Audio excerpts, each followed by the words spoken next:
Het wordt een echte knokwedstrijd. Letterlijk. Want het gaat er nou dan niet ontdaan in deze wedstrijd. Een soort fouten worden er maken. 44 persoonlijke fouten. 3 onsportieve en maar liefst 6 technische fouten. Waarvan er 5 voor Ares. En wat net echt te zeggen is dat ze deze skietzochters nou echt mooi hebben. Maar dat is de beginfase van Ares ik net goed. Zwolle is beter en eindigt het eerste kwart maar 18 over vastsprong. Het werd in het tweede kwart zelfs 24-14 en coach Braal had het er maar moeilijk mee. Net alleen nog maar zijn eigen ploeg, maar ik maar de skietzochters. Maar het begin van het tweede kwart begint wel goed. Holcomb, hier maar de 3 punten. En zo bloos in elk geval in de strijd van deze wedstrijd. Maar Zwolle begint ik slordig te worden. Zoals hier Arno Bunnig. Hop, gewoon voor Jan. Oer de sideline. Prima voor Ares van zelfs. En dit wie net die enige vreemde vogel deze middag in Zwolle. Maar Zwolle gaat terug. Met Daryl Webb. Hij wie in de competitie ik al een pleeg van het team van Ares. En in de eerste helft is hij weer dreig te bezetten.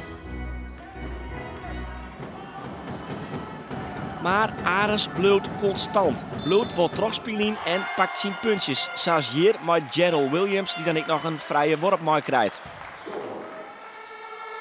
En Ares smiet die vrije worpen er vol in. Volle meer naar Zwolle. En zo komen ze in die tweede periode echt goed weerom in de wedstrijd. Hilendal onder leiding van de leader, Whit Holcomb, die hier een 3 punten er nog eens een keer in smiet. En zo is de rest al 33-30 alweer in het voordeel van de Ljouwerters. En die beginnen die tweede periode echt fantastisch. Het botse gaat die groen schitterende paasje van Whit Holcomb. En de score van Gerald Williams, die benamen de tweede helft een goede wedstrijd spelen. En Zwolle, ja, het is heel iets slordiger.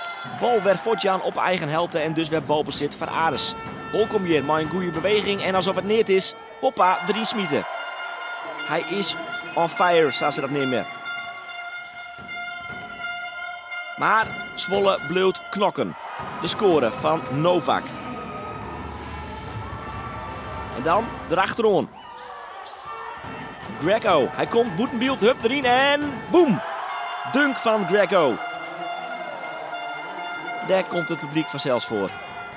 En er komt nog een hoor. Let op, de stiel van Michaels. En daar gaat richting de basket. Hij had al in gedachten en boem, de dunk. Het feestje wordt vierd. Maar hier, rechts onder die beeld, Williams maar noemen 12 en Novak maar noemen Sean. Die maatje ruzie. Die spelen een persoonlijke oorlog uit. En zo komt er een technische fout van die noemen 12 Gerald Williams. Hier, rechts in beeld, de manager, Gert Schuurder, is blied. Maar shot dan, oh, wat gebeurt hier? Ja, toch een foutje in. Dat is één technische fout. En omdat coach Erik Braal ik nog eens een keer ruzie maakt met de skietsdochters, krijgt Ares 2 technische foutjes in. Dus 4 vrije worpen maar liefst van Zwolle. 3 van de 4 gaan erin en balbezit. En hier revanche van diezelfde noemer Sean, Jiri Novak. Want hij scoort maar liefst 4 punten op Riegen. En dus krokt Zwolle hem echt weer waarom in de wedstrijd. Hier het begin van het tweede kwart en de dunk van Daryl Webb. 8 punten verschil dan nog maar. En we hebben nog een lietse 8 minuten te gaan. Hier onder de basket, goed knokken van Daryl Webb. 6 puntjes verschil dan nog maar. En wat is dan daarop het antwoord van Ares?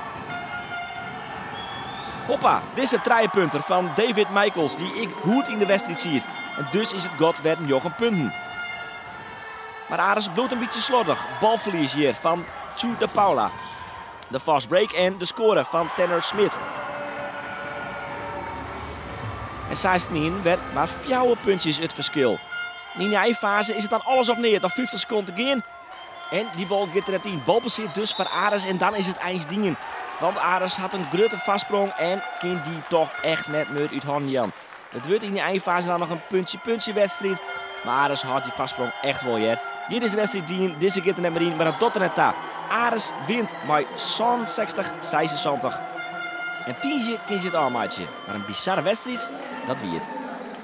Nou, chaos bijna, maar een echte play-off wedstrijd. Alles erop en eraan.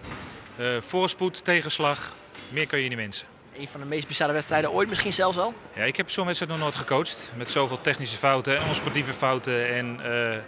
Maar goed, het team is ontzettend veerkrachtig en we hebben er geen last van gehad. Een trotse coach ook volgens mij. Ja, enorm trots als je team zo op deze manier kan spelen en ook weer terugkomt van toch ogenschijnlijk lastige beslissingen. Toch accepteren, door blijven spelen, het zag er heel goed uit.